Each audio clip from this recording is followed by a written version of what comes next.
A low-hanging fruit here would be ghosting, which is arguably inconsiderate. A more original example would be cycling on the sidewalk.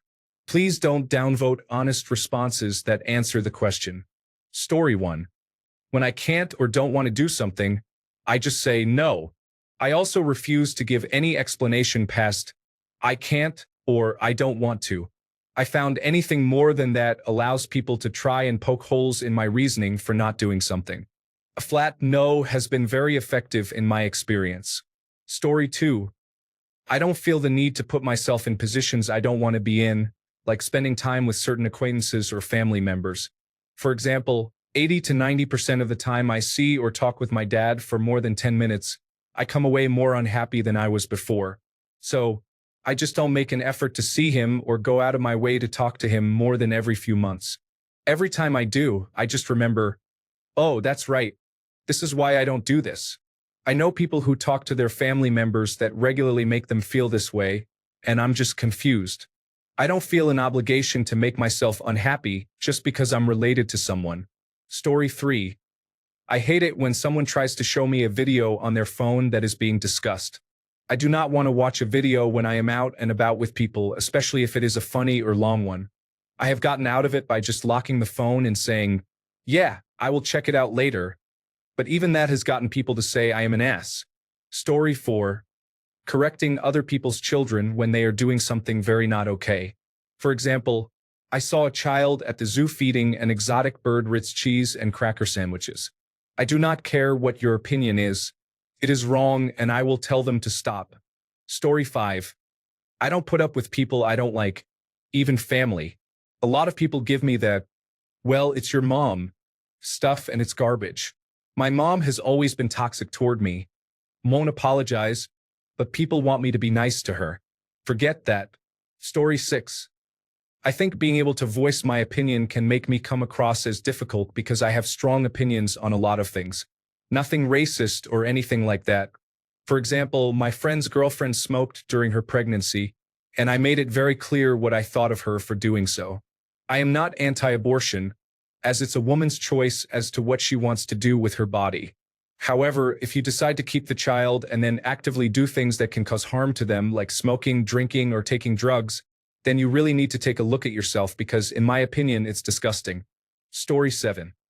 I refuse to change my routine, schedule, or life for somebody that hasn't been in my life long.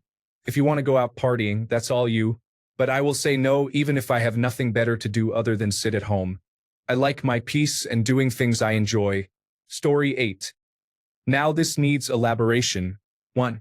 I get mad if someone disturbs my personal space. I usually don't hug or give kisses on the cheek unless I'm close with someone. I say no to lots of things I don't want to do.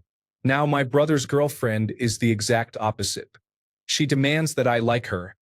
She thinks she can boss me around in my place just because she got a taste of my family.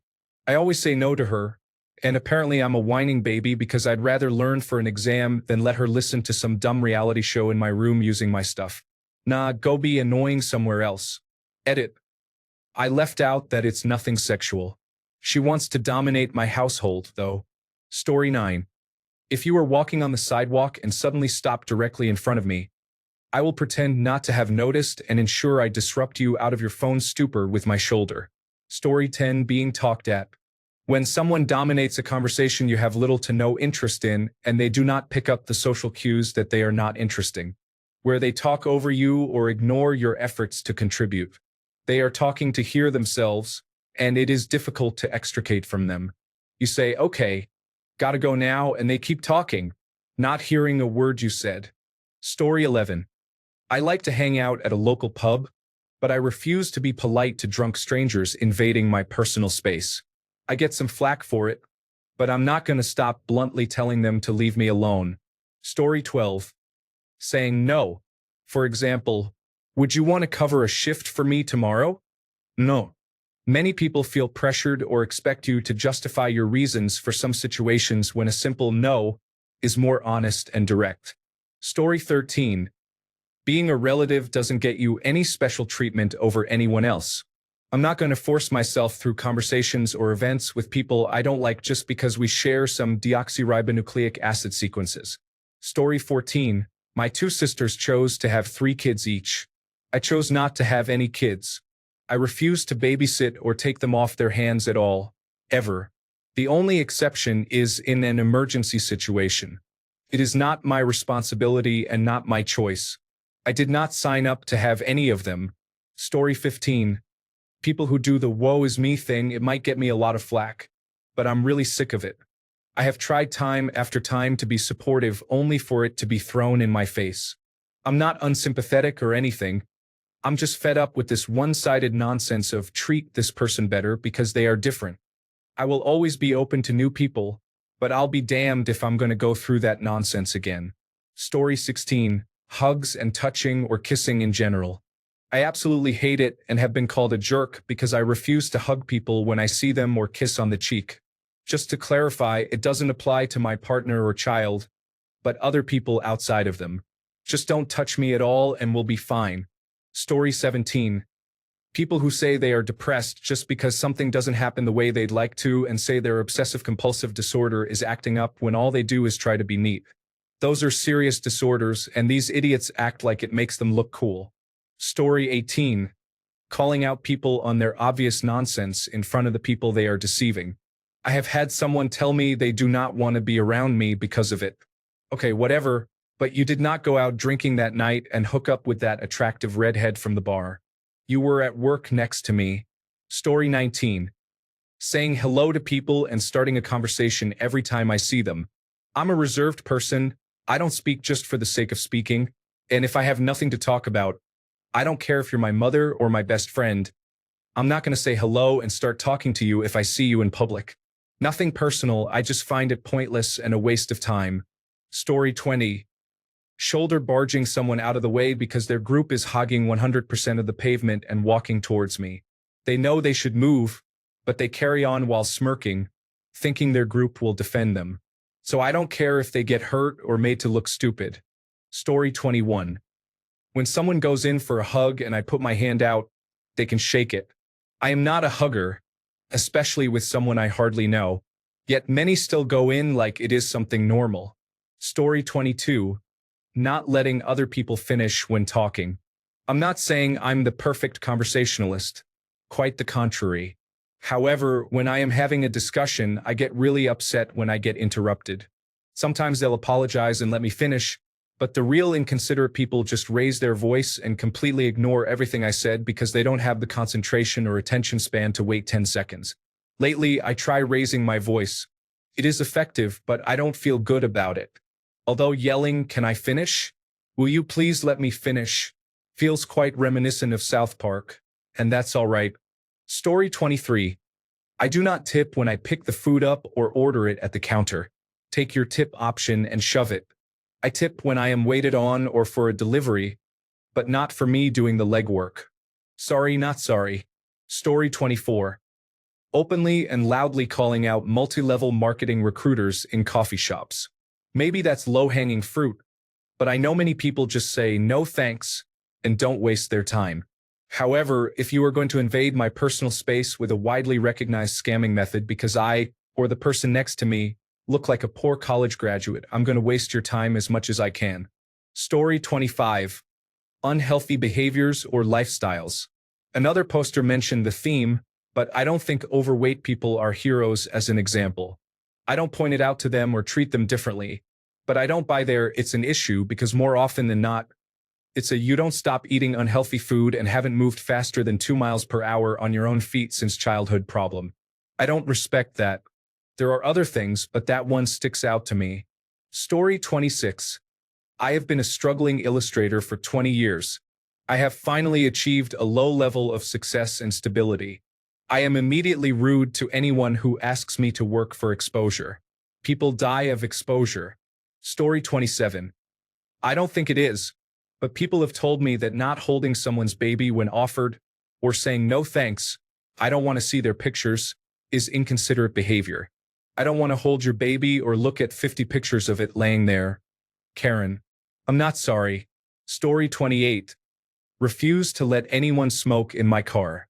Last time I let someone do that 10 years ago, my car stunk of cigarette smoke and I had to drive around with the windows down to get the smell out. Story 29. I don't care that you send me a text. I don't care that you want a response right now. I don't care that you see me coming online on WhatsApp. If I want to ignore you, I'll ignore you, and I don't care if you know. Story 30. I will straight up ignore that someone exists if I don't like them. They could walk right up to me, say hi, and I would look past them and pretend like nobody said a thing. I refuse to stop doing this, as there are just certain people that I hate. I find that ignoring someone's existence is better than an angry, forget you, jerk, and leaves people far more distraught. Story 31. Tailgating people who go below the speed limit in the left lane of the freeway. I am frustrated with these people. At least move over, not everyone is on cruising mode. I have things to do. Story 32. I will drive exactly the speed limit, and I do not care who is tailgating me. Speeding tickets are expensive, bad news for a young fellow like me. Do not like it? Tough, you should have planned your commute for the event that someone was obeying the law. Story 33. I'm a real jerk to people who are rude in public. If someone pushes past a lady with a stroller, I'll make sure I bump into them and so on. It's really immature, like I'm some vigilante punishing people for being rude, and it will get me in trouble at some point. I should definitely stop. Story 34. Sometimes, I hide away in my bedroom from my fiancé and stepson. I feel bad about it, but I just need alone time sometimes. I feel especially bad when my stepson comes in and says, I just want to watch something with you or play a game with you. I usually try to make up for it and spend some quality time with him the next day. Just sometimes I need to hide like a turtle in a shell. Story 35. I don't have time or tolerance for strangers on the street trying to get me to stop so they can solicit money from me. You are doing a job that is irritating and rude. Don't step in front of me, don't try to hand me anything, and don't try to guilt me with some human rights talk. You're a panhandler, but worse because at least panhandlers honestly tell you what they want. You try to mask your intentions in a veil of socially conscious work. Get away from me. Story 36. When someone says something stupid or wrong, I'll correct them. Apparently, that doesn't sit well with some people, regardless of how I'm doing it. Edit. People, if no one ever corrected anyone, where would we be right now? Lies and falsehoods would spread unchecked. It can be something important about controversial topics, like when people claim evolution doesn't exist, it does, or that the moon landing was fake, it wasn't. This is the stupid. People like that aren't just a nuisance. They undermine the truth. Can be important in a given situation, like if you're an engineer and one of your colleagues makes a calculation mistake. This is being wrong, and it can cost your society money, or it can cause some structural fragility in a building that might cause it to collapse in the future, killing people. There was a documentary about a plane that crashed into a mountain because the pilot made a mistake and the co-pilot didn't want to correct him for fear of disrespecting him. This was being wrong, and it cost roughly 100 lives. And when it's something minor, like someone misremembering the release date of a movie or what happens in a book, well, one could argue that it's pointless to correct it. But one could also argue that, precisely because it's minor, being corrected about it isn't a big deal. Now, obviously, when someone makes a genuine mistake and you correct them like they're dumb, shame on you. But I don't do that, though I used to. Shame on my past self. The issue is that some people do have fragile egos that can't cope with being told they're wrong, regardless of how it's put to them. In this case, I say shame on them. Just because someone's correcting you doesn't necessarily mean they're trying to play smart or belittle you. You can also correct them on their way of correcting you. Correcting people is normal human behavior. I do it, you do it, everyone does it every once in a while. I make mistakes and say stupid things myself from time to time, but I don't assume that anyone correcting me is a jerk. I know they're not necessarily calling me stupid in doing so. Story 37. When someone calls and asks me, "Who is this?" Before saying who they are, I will, in no uncertain terms, tell them to say who they are or I will hang up. I just find it super rude to ask for someone to introduce themselves before introducing yourself. Also, if someone outside of my friends, that is, people I chit-chat with for fun, messages me just saying hello, I will ignore them until they state their question or request. The reasons why are explained here. Put that in your chat status. Story 38. People who feel the need to compare themselves to justify that someone shouldn't feel certain emotions. Okay, feelings gatekeeper. For example, my girlfriend works with children, and 98% of her coworkers are teenagers. One of her coworkers approached her and said, "Oh my gosh, I'm so stressed. I have finals, work, and I'm trying to balance all these things." My girlfriend tells me this story, and she says, "Do you know what I was thinking? I was thinking, oh my gosh, I'm the wrong person to complain to. When I was your age, Miss Coworker, I was a full-time student, had 2 jobs, taught dance, and was part of 2 dance teams at my studio. Like I'm supposed to feel pity? I don't pity the fool. Like, okay, congratulations on winning the who's busier and therefore has less right to complain Olympics." A simple, "Oh, that's a lot, Miss Coworker," could have sufficed.